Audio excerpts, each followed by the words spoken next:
a given year in India, official poverty lines are higher in some states as in other states. Now, official poverty line is decided upon by a lot of factors. Okay, there have been a lot of committees who decide official poverty line for India. When that means the poverty line that the central government will consider for its own references. Okay, like Tendulkar committee decided some poverty line. Okay, and then other committees also came. Rangarajan committee also came. Okay, all these committees decided some poverty line. Like every committee decided poverty line based on a specific different criteria. Okay, so now for India it is one. For all the state it varies. Why? From the very simple fact that we can understand is that gross state product varies from state to state. If all the states had a same GDP, then all the states would naturally have a very same poverty line also, because GDP is the income of the national, for example, the GDP of the country is the national income of this country, right? If we divide it by the total population, then what will happen? Per capita income will be related, like per capita income can be calculated. Similarly, the state GDP of all the states is different, right? If it was same, then we will just be dividing by the population of that state and we will obtain a state poverty line for that state. But the cross state GDP, some states are rich, some states are poor. For example, Haryana is a rich state. The poverty line is higher in Haryana because the average income of the state, the average income of an individual in Haryana is higher as compared to the average income of a citizen of an individual in state of UP or Bihar. That means also that the per capita income, okay, the state GDP varies, which leads to a change in the per capita income as well. Richer states will have higher higher poverty line as compared to the poorer states, and that comes from the basic fact that there is a variance between the GDP of all the states, right? It can be clearly related from the fact that India is having a poverty line which is very low as compared to USA. USA has a very high GDP, but India's GDP is low as compared to USA, and that leads to the fact that USA has a higher level of poverty line basically as compared to India, which is very low. Okay, so I hope you understand. It was an easy question, not a tough question to answer, and it is expected that you will be able to answer such questions without any specific study also. The money multiplier in an economy increases with which one of the following. Now, what is money multiplier? If we look at this is a snapshot I took from NCERT. Okay. So, what is money multiplier? We are trying to understand. For example, if we try to understand money multiplier, we have to take some basic assumptions. And before we proceed with that, the first thing I would like to tell is that money multiplier is a process by which banks create money into the economy. We are using the fractional reserve banking system. Fractional reserve means the bank can not lend all of the money that it has. It can lend only a specific, it will have to keep a specific portion of that money with itself in form of a fractional reserve.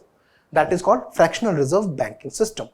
And the reserve that the bank has to keep with itself is provided by RBI in the form of CRR and SLR. CRR means cash reserve ratio and SLR means statutory liquidity ratio. Okay, CRR has been mentioned in a very important fact that I'm telling is CRR has been mentioned in RBI Act 1934, whereas SLR is a statutory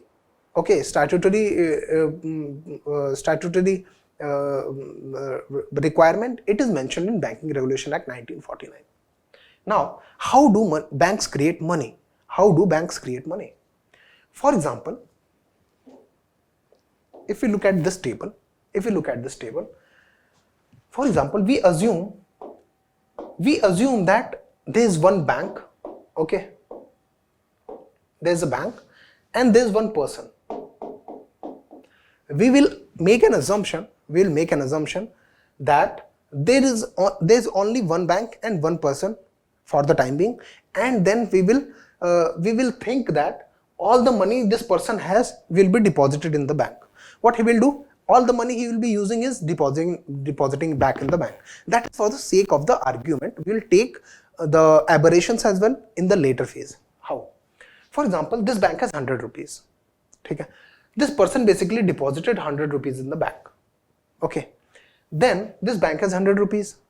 Now another person comes and takes loan. Okay. In that case, the bank can lend 100 rupees, but the RBI mandates that 20%, for example, a hypothetical situation, it will be around 23%, 23.5%, because CRR plus SLR, okay, 4% plus 19.5% is 19.5% is 23.5%, right?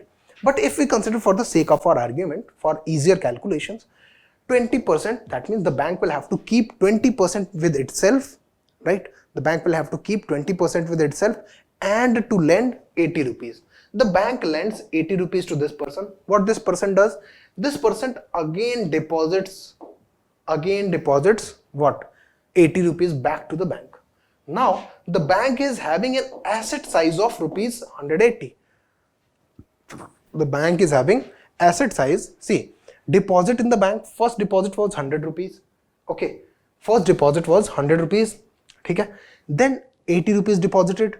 See, reserve requires 20 rupees. For 180 rupees, 20% will be 36. And again a person comes and takes a loan. The bank can again extend 20% of 180. Okay.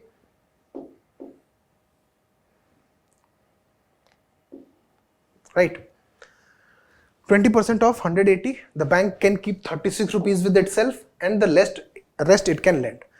Now you can clearly see that at the end of such lending, the total deposit in bank is increasing, right? And it becomes rupees 500 at the end. Whereas reserve required is rupees 100. But the original deposit in the bank was rupees only 100. The original deposit in the bank was only rupees 100, but the bank has created 500 rupees at the end, right? That is the process of creating money, and the bank would have also kept a reserve of rupees 100. Okay, and the loan made by bank is 400. If we add those two, it will give us the amount of money the bank has created in the market. That is called the money creation by the bank using fractional reserve system. Now let's take one more thing, that is the money multiplier in an economy. For example,